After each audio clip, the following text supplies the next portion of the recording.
The great thing about these little Rode Wireless Go microphones is just how quick they are to set up and use. Turn on both the units by holding down these buttons till they power up. You've got a transmitter with a built-in mic on the top. This can be used fairly discreetly if you clip it backwards inside a row of buttons or down a t-shirt neck, but you want to keep it in front of you and not too far below your chin however you do it. I've included the Rode Smart Lav and adapter so you can be more discreet by clipping the lav on your shirt and hiding the transmitter out of shot, but sound quality is already good enough on this little mic if you do ever get caught without the lav mic extension. For an even more discreet setup, and especially for ladies, I've included this magnet clip-on in the list. So have a look at that because it does make life a lot easier and you can pretty much put it anywhere. You can use the clip on the receiver to slip into the cold shoe mount on top of your A6400. Now, if you plan using the flip screen to frame yourself using the camera monitor, then this isn't a great idea. But I'd encourage you to download and use the Imaging Edge mobile app for framing and filming yourself anyway. At any rate, you can clip the receiver on the monitor frame if you're going to use it in reverse like that. Use the red SC2 cable to connect to the mic jack on the camera.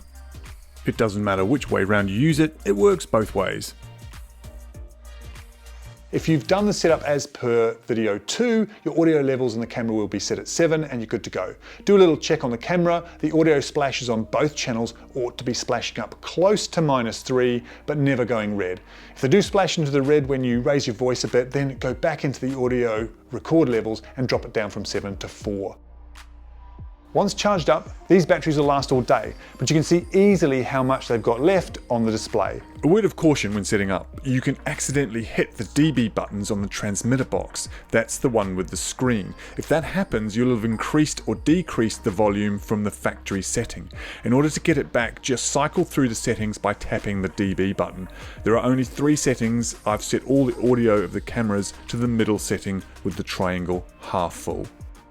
One final tip about audio is to always check it back after the first take. The last thing you want when filming by yourself is to not plug in a receiver or something and then not notice there's no audio till you've finished filming a batch of videos. Not a great feeling, that. Filming with a buddy can help because they can be watching the sound waves on screen. But because the A64 doesn't have a headphone jack, you can't monitor audio while recording. So do a sound check before you start and do a sound check after your first take would be my considered opinion to save your sanity. Now watch the next video to understand basic lighting setups and the final couple of things you need to do, including setting up your teleprompter.